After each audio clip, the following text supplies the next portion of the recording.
Michael, what I was trying to get to a moment ago, but I think you've revealed the answer.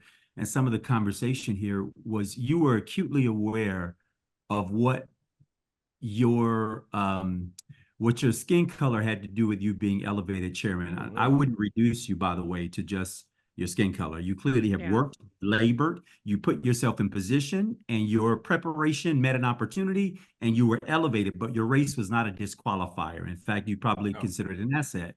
And I'm curious to know for you in making that deal with yourself, that negotiation of, I know what all is in this. This is important to me only because I think that there are brothers as we look out and see people talking about getting behind Donald Trump. This election, Black men, in addition to all other people Tiffany would list and cultures and backgrounds, but Black folks particularly mean something to us. I'm wondering what negotiation did you do that said, I'm going to accept this because when I leave this perch, this will have been made different because I was here? Yeah, I was very much a part of. In fact, the day I got elected, I was coming back into the hall after doing a press conference, and one of the RNC members comes up to me, a woman I'd known from when I was a state chairman and served on the executive committee, comes up, gives me this great big hug, and she goes, I'm so excited for you. I'm so excited because now Black folks will join the Republican Party. And I looked at her and I smiled and I said, I'm no Pied Piper. And that moment for me was very clarifying because it confirmed, an aspect of this process. I mean, a lot of people think, oh, well, they just elected him chairman. I had to go through 6 ballots. I had to go and stand up against a gentleman, a former then state party chairman from South Carolina, who was still a member of a white-only country club. I had to go through 6 ballots. So this wasn't, oh, let's just put the Black man in charge. I had that man on my show, Michael, if you may I know recall. you did. I know you did. And I asked him about his white-only country club membership. Yes, indeed. And I remember that. I remember that very well. So that's never been lost on me. But the one thing I've learned over the years in whatever I do, I wake up in the morning, I'm a Black man. I go to bed at night, I'm a Black man. I'm still a Black man. I cannot walk away from that. And one of the more difficult aspects of leadership for me has been making sure that that is understood in everything I do. So when I coined the phrase hip hop Republicans. Why? Because I wanted to send a message that I wanted to go into a space that the party had never gone to in recent history, but that we have a historical link to, my community, right?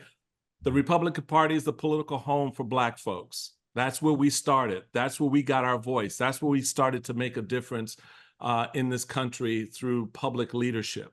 My party walked away from that in the late 30s and into the 50s and 60s. The New Deal. And so part of me has always been standing as a sign of contradiction to its current, present, and potential future, as a reminder of that historic past, of how a Frederick Douglass helped shape the Republican Party, for example.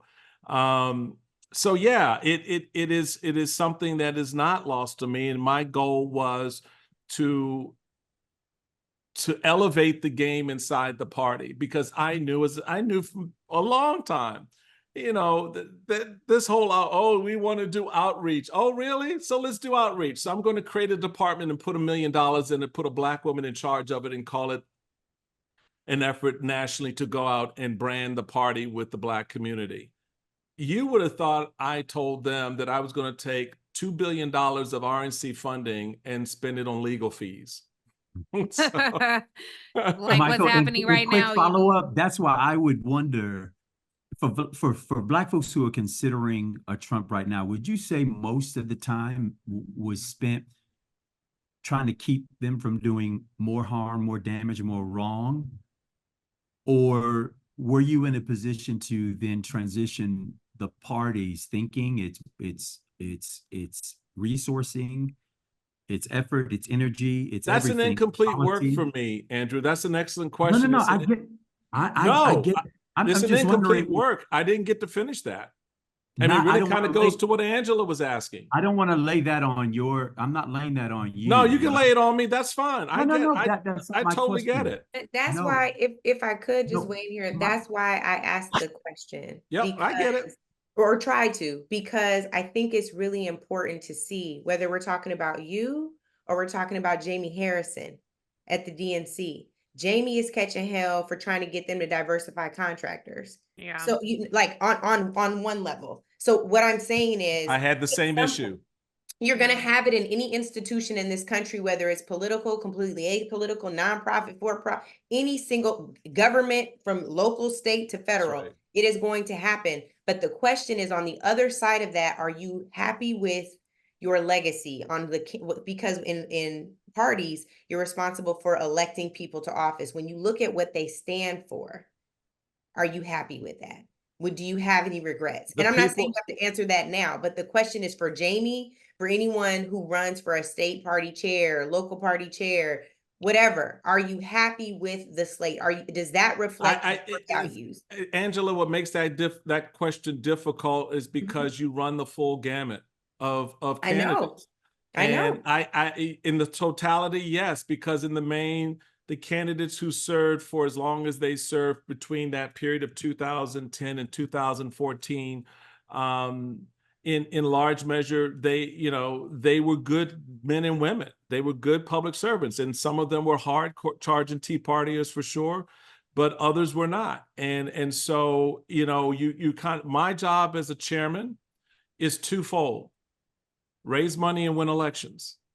I'm responsible for 50 state parties and 7 territorial parties.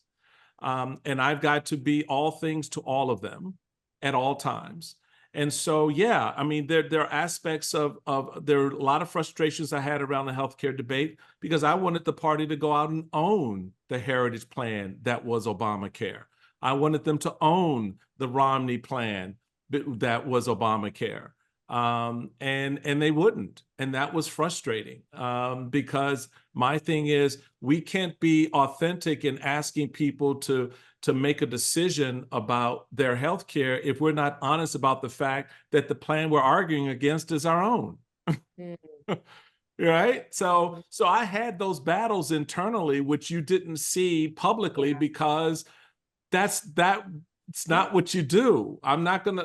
Jamie Harrison's not gonna take that battle with contractors to the street. He just isn't, unless he's planning to quit that very afternoon.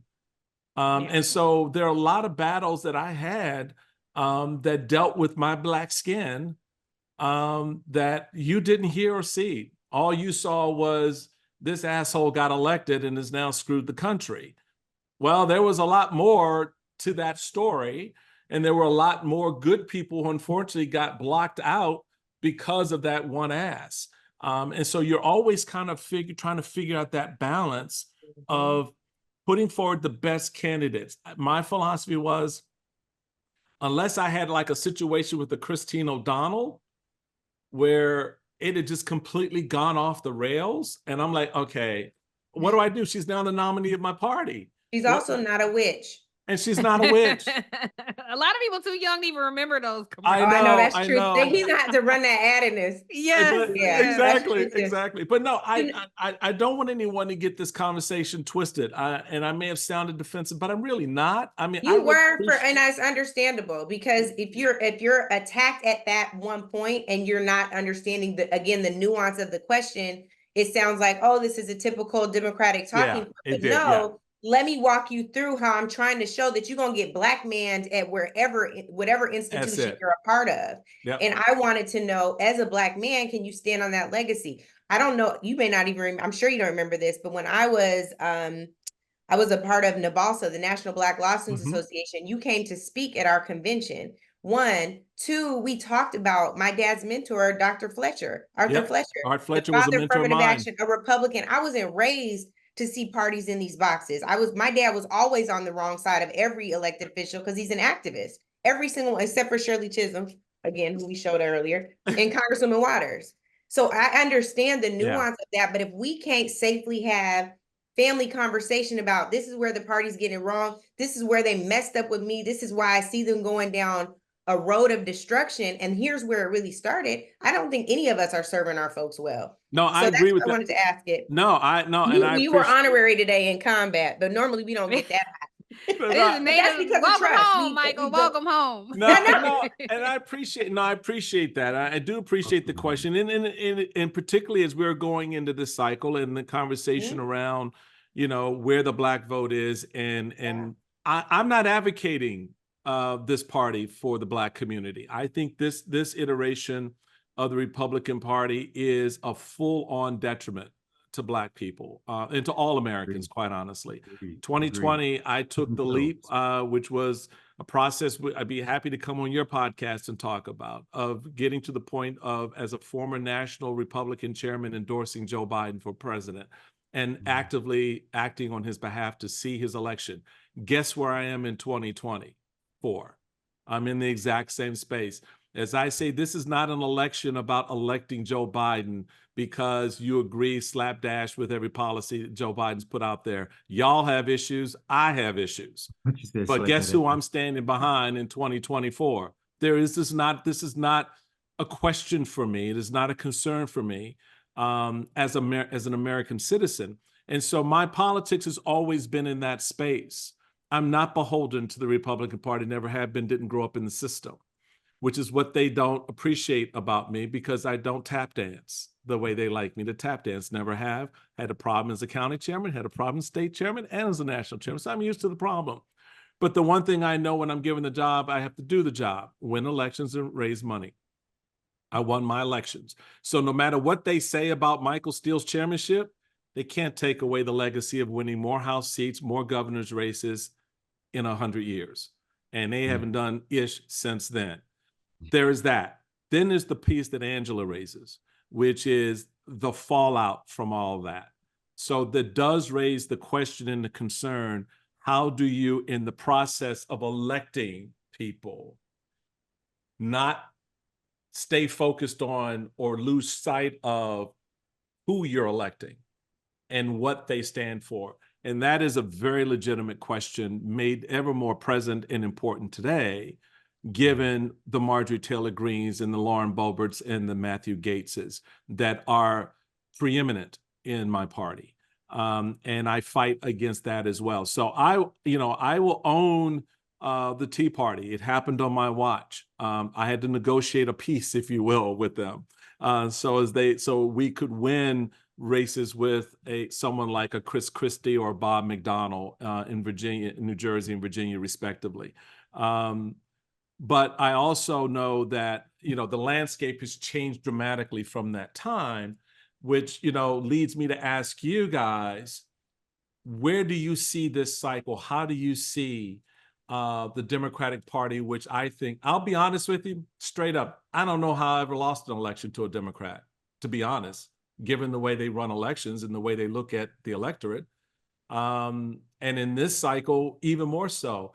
I had a conversation a few months ago in a town hall I was doing, and I made the point that what struck me about what Democrats don't understand about their own guy, they spent the first 18 months talking about a filibuster and fighting Joe Manchin and Sinema over a filibuster, and the rest of the country was asking themselves, who's Phil?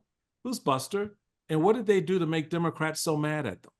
That's this election. So now you see a lot of playing catch up by Democrats trying to talk about Joe Biden's legacy or record on the economy, on COVID, on healthcare.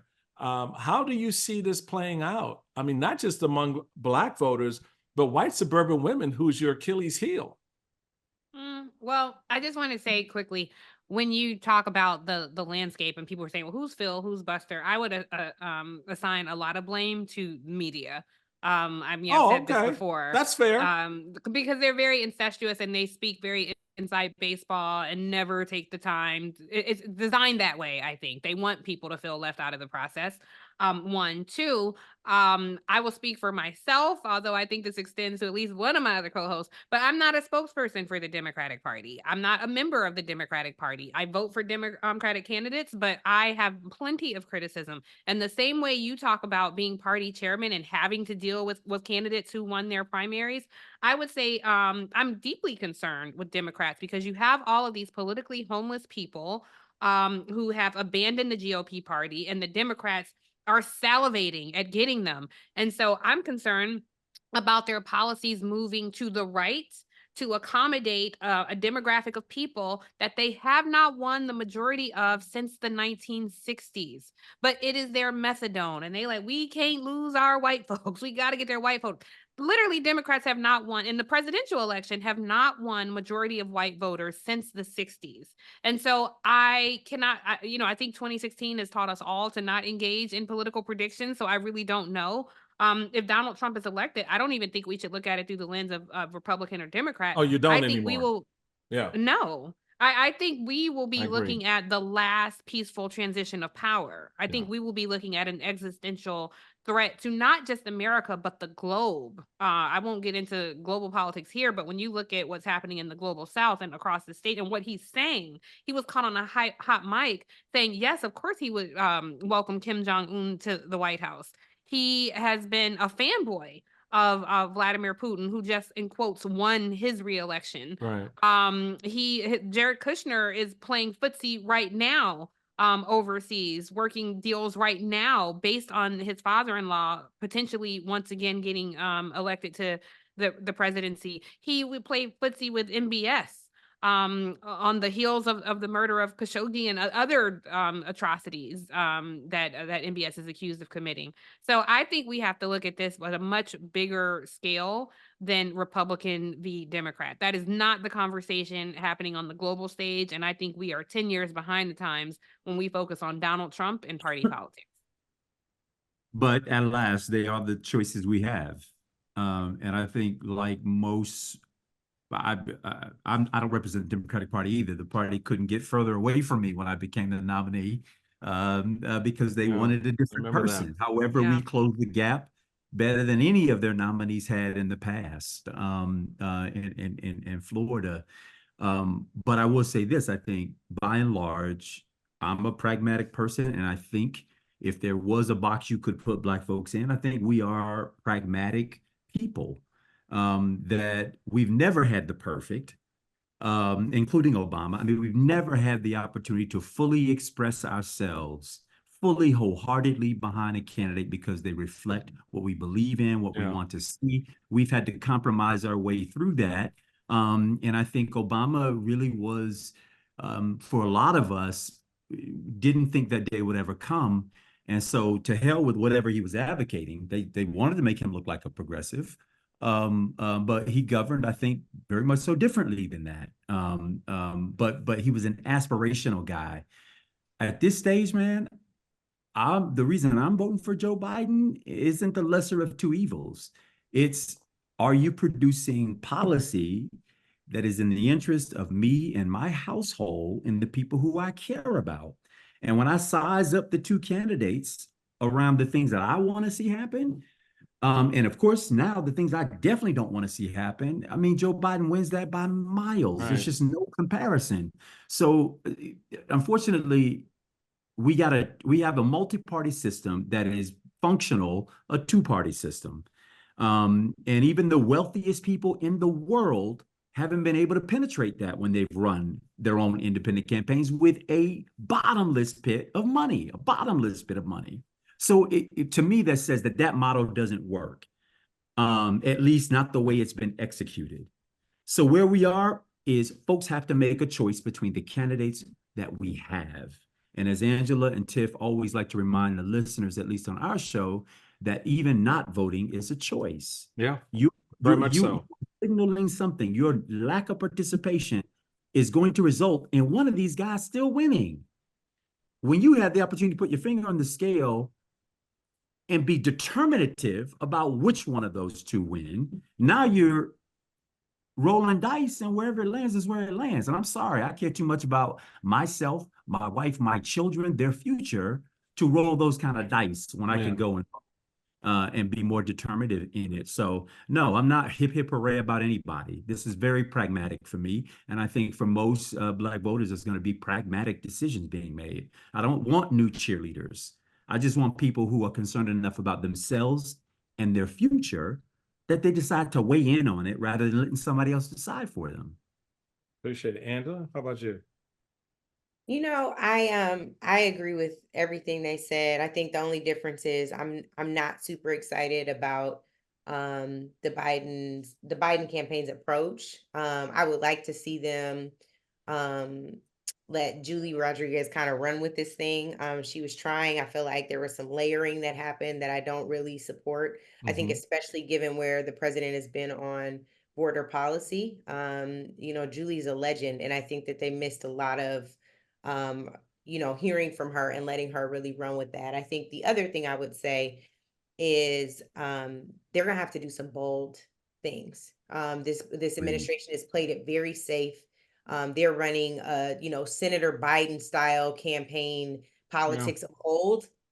And we're in a war. You know, he needs to be preparing for battle, and I think in a really real way. And one of the things that I think is bold and necessary that they should do immediately is pardon Marilyn Mosby. I know you are familiar with Marilyn, with her really amazing work, really setting the standard for Black folks who would even consider becoming prosecutors all over this country, what the Department of Justice did under Donald Trump and Merrick Garland allowed to continue is an atrocity.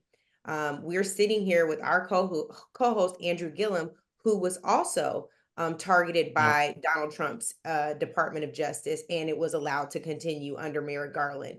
Thank God Almighty, Andrew is free at last, and it was not because the Department of Justice let up. It's because he had a defense attorney who he's still paying for, which, by the way, it ain't no GoFundMe for that, but we should probably take up a love offering. RJ would appreciate that, AG. But on this, you know, Marilyn Mosby got stuck with a public defender on both of the trials that were bifurcated. We go into that in great detail on our podcast, but the bottom line really is, and Michael, I hope you can stand with us on this, it is a no-brainer. She should not have faced prosecution. Right. The Department of Justice should be using that money to go after Donald Trump, the real criminal. Marilyn did nothing wrong. She was targeted because she tried to protect Black lives. That is something that there should be bipartisan and nonpartisan agreement for. We should be pushing for Marilyn Mosby to be pardoned. Yeah, she's former Baltimore prosecutor, and that whole scenario unfolding, because I know both her and her husband, and that whole scenario was. It was in some sense really surreal to kind of watch it. It still is. She's facing 40 years in prison. Sentencing is May 23rd. She's facing 40 years in prison. 40 years. She did nothing wrong. Yeah. It's surreal until you're in it. That's until right. you're in it. Right. And that's well put, Andrew. That's exactly the case. And a lot of particularly among African American public officials, that we are always in it in some way or another. We're always and only because we were born the way we were born. I mean, for no other reason is we dared to strive for something and do something that they didn't believe we should. Yeah. And so the lesson has to be learned. I mean, of the 4 congressional seats in Florida, how is it that 3 of them found themselves in federal crosshairs? This is what I'm saying. Brown, Yeah. Alcee Hastings Was impeached as a Terry federal P. judge. All of them. Yeah, it's a conversation I remember having a long time ago with an individual named Ron Brown, who former first African American National Party chair of either party, former cabinet secretary, and he again was one of the mentors who helped shape my view and approach to politics, along with Joe Yeldell here in Washington, Marion Barry, and a few others. And it was around the time of there are several times Marion Barry was in those crosshairs, for example, and he himself had been in those crosshairs. And I just remember him telling me, he said, the only thing they see is the color of your skin. Yeah. So and when you look into the Marion Barry case, all we heard was the B set me up. When you look into it, it's like, set She you did. up. That man was a brilliant mayor. Yeah. He was about it. Like, he was devoted to the people. He was at a protest one time and law enforcement came in and he had his hands there and it was a lock-in and they wouldn't move. And a police officer came, and it's easy for us to say what we would do in those situations. This police officer ready to crack some heads. And Marion Barry stood there as a young man in his 20s and looked him in the face and said, "I wish you MF and would put your hands on me." And the police officer walked away. We don't have a lot of grit like that. That's the equivalent to what Marilyn did on the steps of the courthouse the day that she said, "I am charging these officers in a Freddie Gray case." And they played the long game.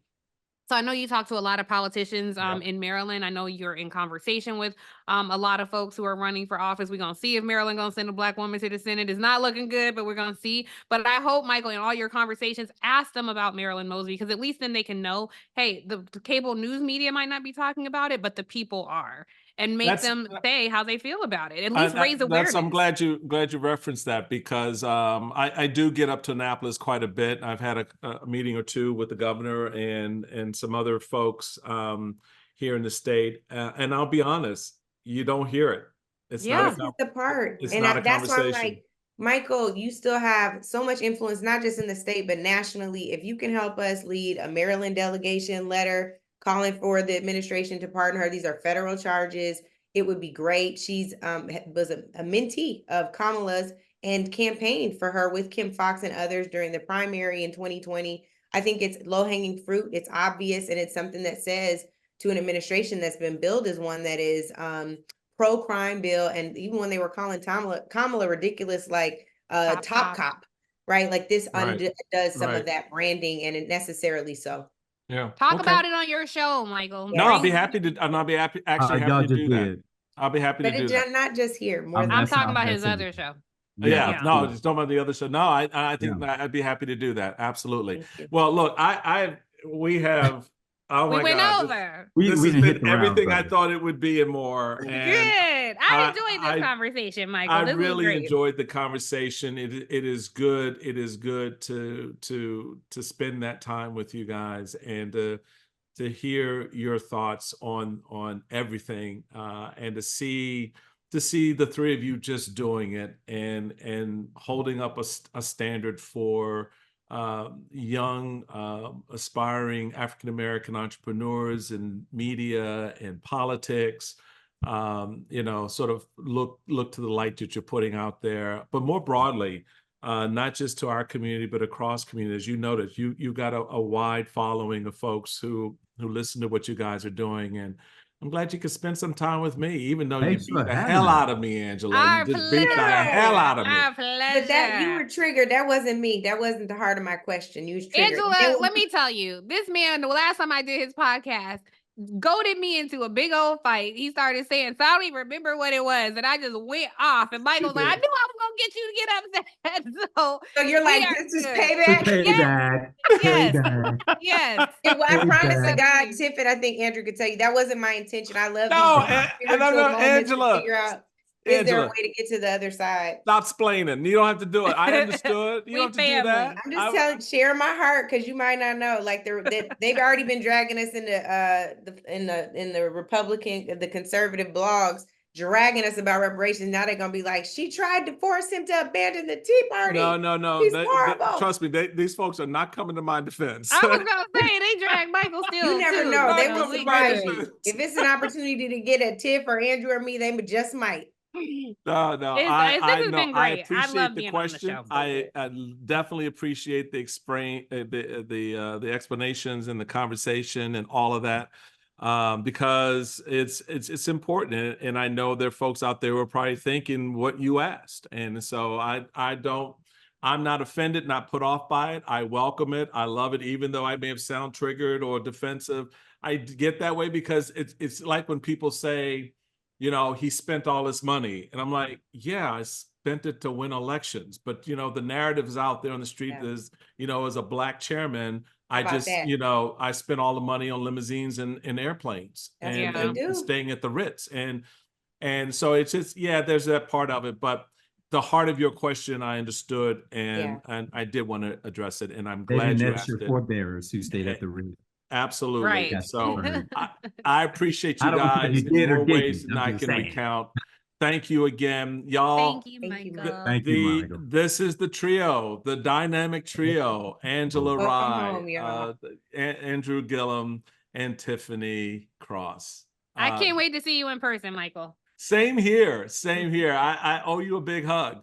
Yes, right back at you. I can't I'll wait. catch you at 4 o'clock on television. You got it. You got it. All right, folks, don't forget to pick up your opportunity to download and listen to and be a part of the experience that these three bring in their podcast, which is Native Land Podcast. It is out every week. You guys Every are a Thursday. week. Pardon Every me? Thursday. Every Thursday. Thursday. Thursday at Every 10. Thursday. You can catch us on anywhere you get your podcast. You can also catch us on YouTube. Did you know this is the thing that people will see? We can talk, you can listen to us and we can talk, but in the community, you can recognize a face, an eyebrow, or something. Sometimes we might be having a whole conversation that you're not going to pick up on the audio. So don't be afraid to go check us out on YouTube too. I couldn't have Michael, put as it you can better see, Native most of my Land Pod. conversation is only in the face.